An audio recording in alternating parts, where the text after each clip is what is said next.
अस्सलामुअलैकुम वरहमतुल्लाहि वबरकातुह।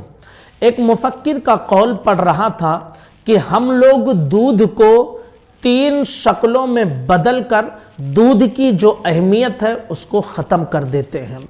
उन्होंने ये बताया कि हमने ऐसे लोगों से मुलाकात की है जिनकी उम्र 99 साल तक थी।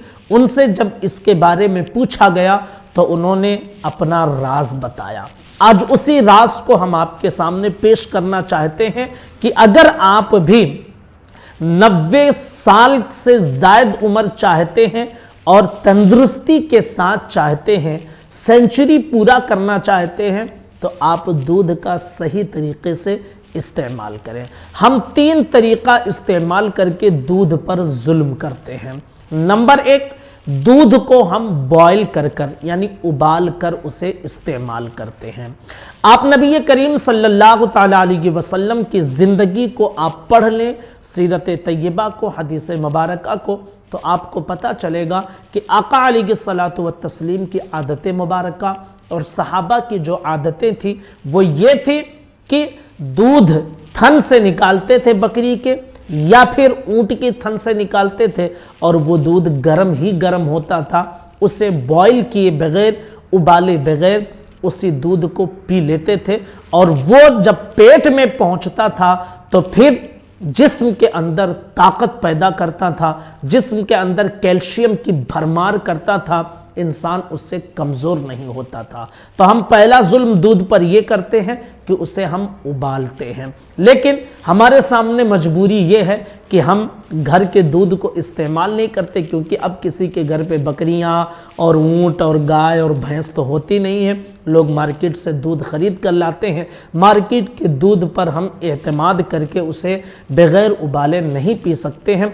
उसे हम ज़रूर उबाल कर पिए, क्योंकि उसके अंदर बहुत सारी ऐसी चीज़ें होती हैं कि बग़ैर उबाले अगर हम पिएंगे तो नुकसान होगा।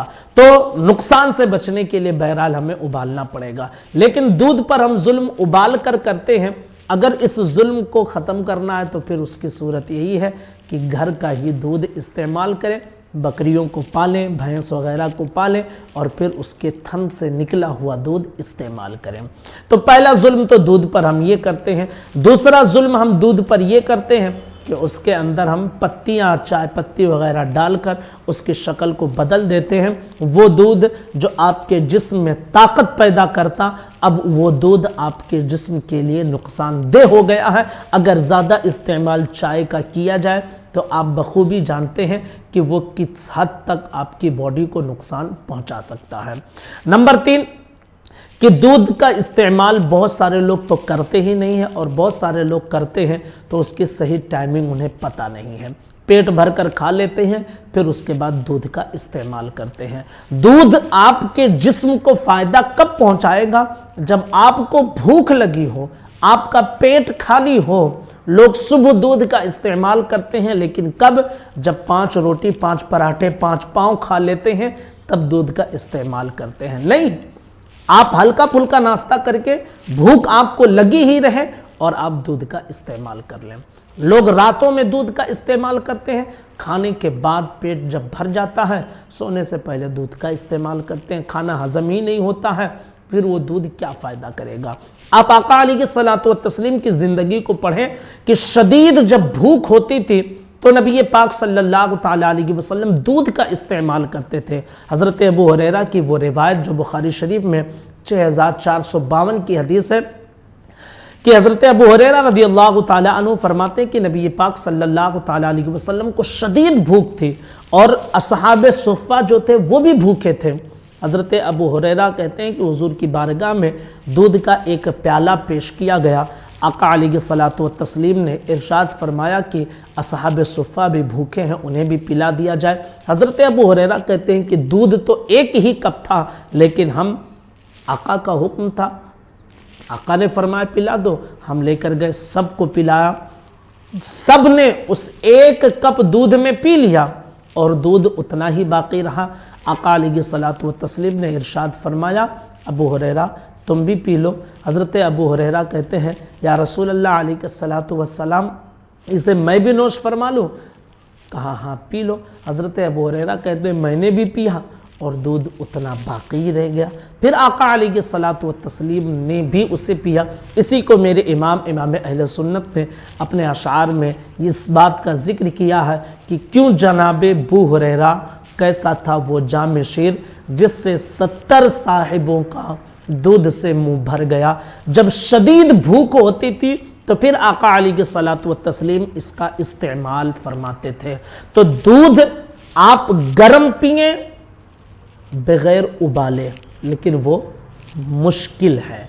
अगर नहीं मिल पाता इस तरह का तो आप मार्केट से दूध लेते हैं, उसी को इस्तेमाल करें। दूसरी चीज़ ये कि चाय पत्ती का जो हम इस्तेमाल करते हैं ना, उससे बहुत हद तक परहेज़ करें और दूध का इस्तेमाल उस वक्त करें जब शदीद भूख हो। आप अपने नबी की ज़िंदगी को, सहाबा की ज़िंदगी को अगर पढ़ने की कोशिश करें तो आपको मालूम होगा कि वो बहुत ताकतवर होते थे। आज के लोगों के जो है ना, कई लोगों के मुकाबिल में तन्हा एक शख्स की ताकतें होती थी। आखिर उनकी खुराक क्या थी? खजूर, दूध और जौ की रोटी, यही तो उनकी खुराक थी।